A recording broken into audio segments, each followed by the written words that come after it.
You are listening to the So Now What podcast with Lana Manikowski, episode number 104. So now what? These three words raced through my mind time and time again during my journey through fertility treatments. I tried desperately to have a child, but never was able. I yearned for a community to join that could understand my struggles. I couldn't find one, so I created one with the So Now What podcast. I love that you found us. Thank you so much for joining me on another episode of the podcast. And I wanted to talk to you a little bit today about feelings of helplessness. There's so many different things going on in the world right now that might have you feeling helpless and as though you wish that you could do more, say more, or contribute more to change the way that things are happening in the world right now. I want to first acknowledge that you are such a beautiful person for caring as much as you do.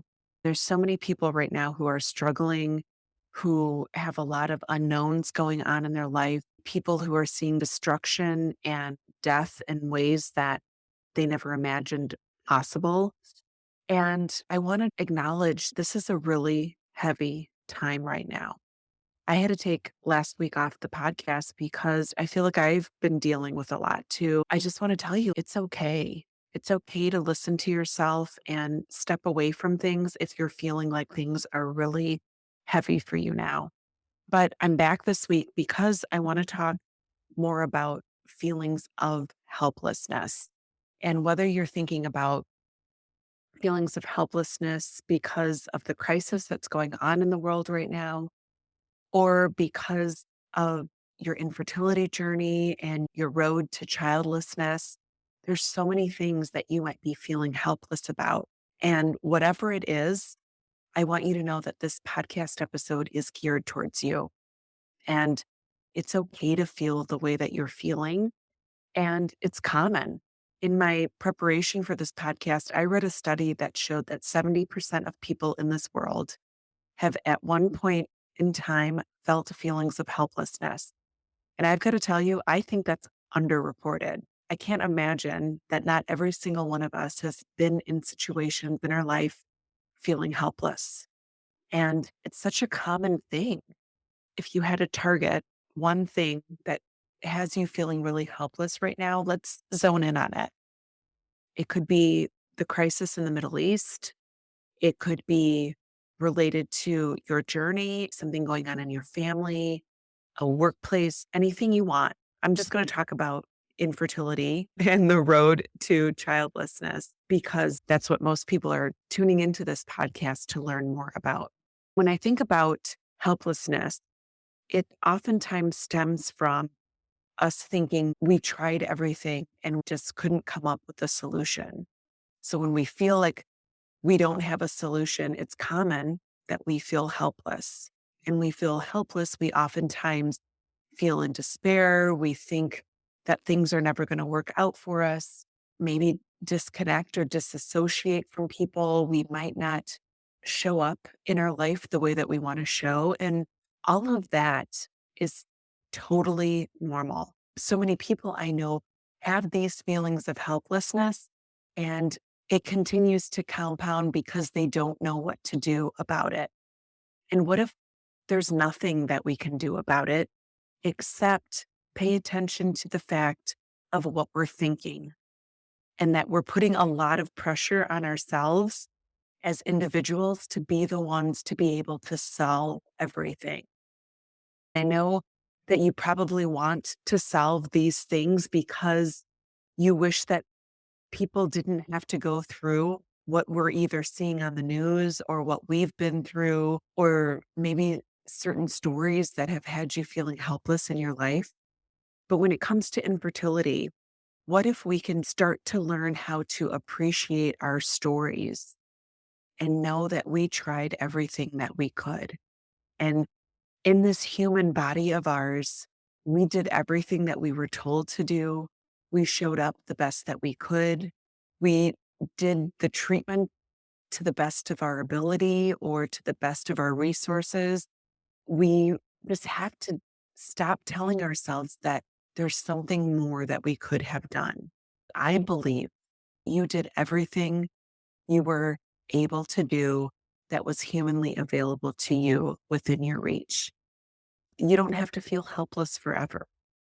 If you take some time to forgive yourself and tell yourself, I know you tried everything you could, have that conversation and say, I know if you could do more, you would have done more, but there was no more for you to do than what you did. How good would it feel to give yourself that forgiveness and that love that you would probably give to somebody that you knew who was going through your circumstance? I bet you would have told them all these beautiful things about how strong they were and how they gave all they could and did all that they did in the best light. I bet you would tell somebody that. And how about that somebody be you? I had a conversation with one of my students last week about that. Imagine the things that you would tell somebody if they came to you telling you about their journey and it was your journey.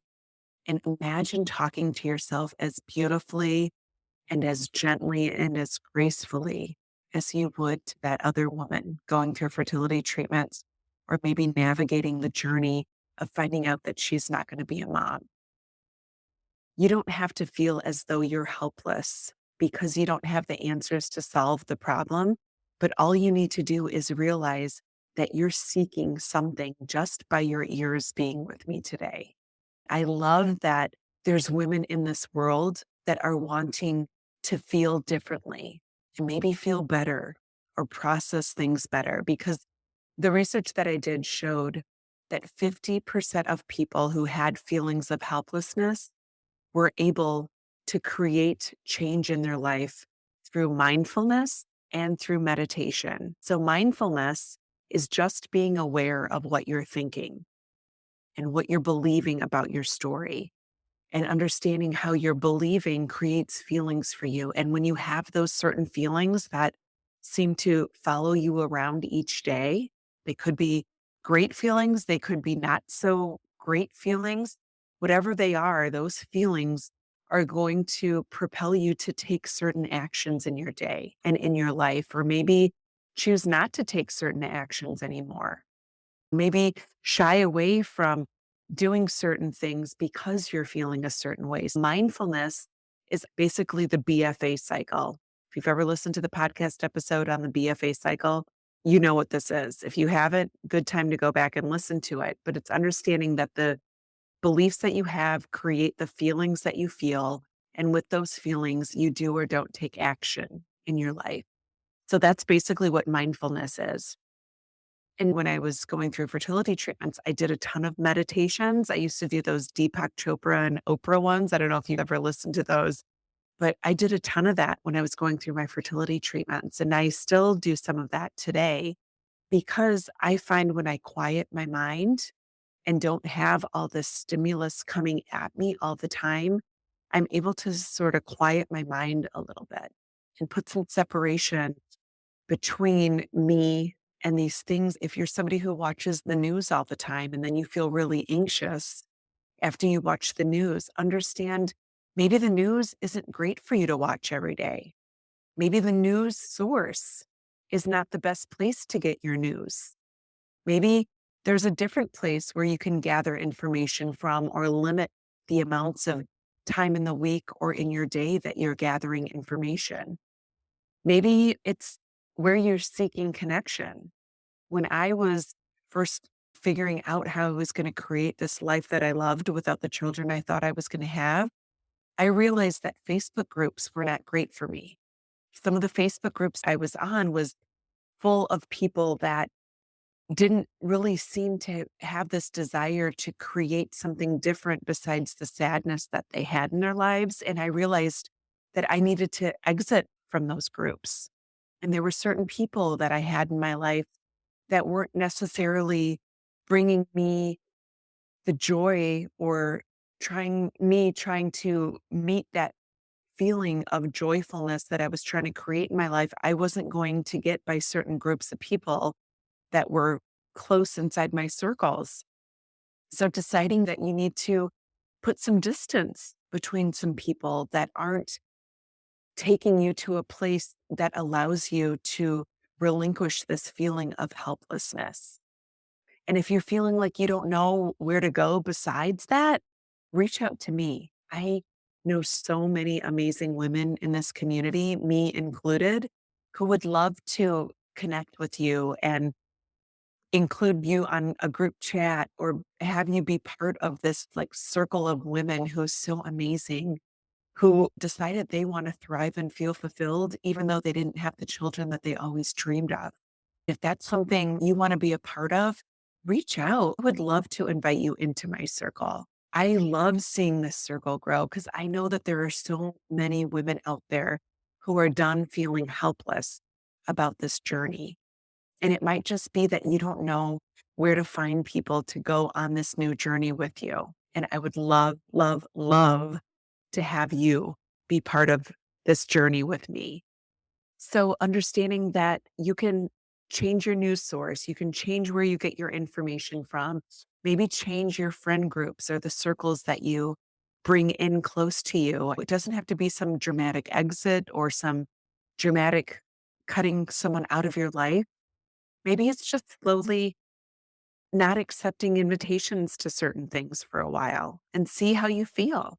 Maybe you'll realize that, you know what, you missed this group. And maybe you'll realize that you're able to process things on your own. And it didn't even happen to be the people in this group. But pay attention to how you're feeling when you're in certain circumstances or with certain people or doing certain activities. And then start to decide maybe I feel better when I'm not with these people or doing these things. Or maybe I've done great work on myself and I realize it wasn't the people. Maybe it was me and my mindfulness and my mindset that can really create the change. So, really paying attention to that and taking some ownership of those circles and those things you're bringing in around you and seeing how you feel. But I think it's most important to really understand you don't have to solve everything and that you might not ever be able to solve what's going on that has you feeling helpless.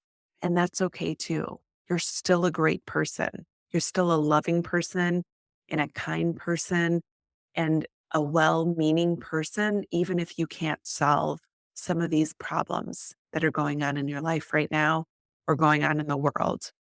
But most importantly, I just want you to know that you're loved and your journey is acknowledged and believed to be more beautiful than you might be believing that it is. Even if your journey didn't end up creating the child that you always dreamed of, you tried your best. And I believe that you did everything that you were humanly able to do. You did everything that was humanly possible for you to do. So we can decide now that you don't need to feel helpless anymore about your inability to become a mom. I hope that you know how supported and seen you are by me and so many of the women in our Thrive After Infertility community. I just see them as such beautiful women who bring people in and accept people and help them realize how amazing their life can be because I used to once feel like you did. They used to once feel like you did, and they have gone on to create such magnificence in their life, and it feels so darn good. And I want that for every single woman who's childless, not by choice, to know how great that feeling is. So I hope you have a beautiful week. I love you. And remember, it's never too late to discover your meaning. I'll talk to you next week.